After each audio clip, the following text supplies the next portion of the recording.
Donc, les salaires. Quelques mots de vocabulaire pour commencer. Donc, le salaire minimum, c'est le plus bas salaire que peut recevoir un employé. Ça dépend de la province, ça dépend du territoire dans lequel on vit. Le salaire brut, c'est le montant total d'argent gagné avant toutes les déductions. En anglais, on dit gross income. Rémunération nette, donc c'est d'argent déposé suite aux déductions. En anglais, net pay.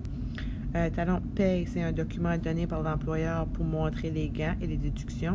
En anglais, un pay stub. Temps supplémentaire, donc lorsqu'on travaille au-dessus des heures régulières de travail par semaine, c'est du temps supplémentaire ou de l'overtime.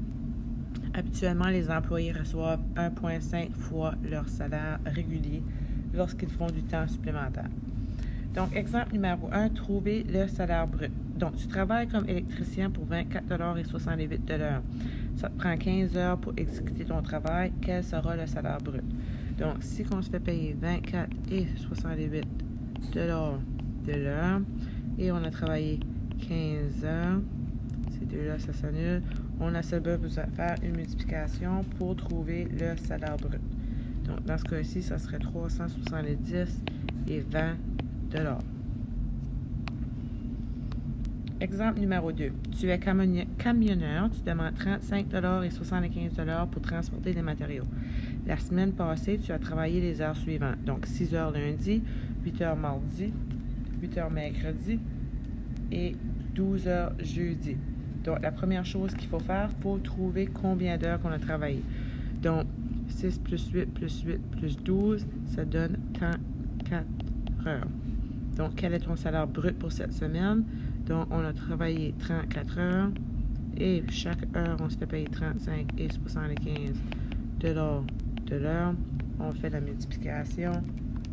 Donc, le salaire brut de cette semaine serait de 1215 et 50. N'oubliez pas de mettre le 0 et le signe de $. Dernier exemple, la semaine passée, tu as travaillé 34 heures en coupant du gazon. Ton salaire brut était de 239,12 $. Quel est ton salaire par heure? Donc, quand on nous donne notre paie, puis on nous donne les heures et on cherche le taux horaire, on doit diviser. Donc, 239,12 $. On a travaillé 34 heures. Donc, on fait la division.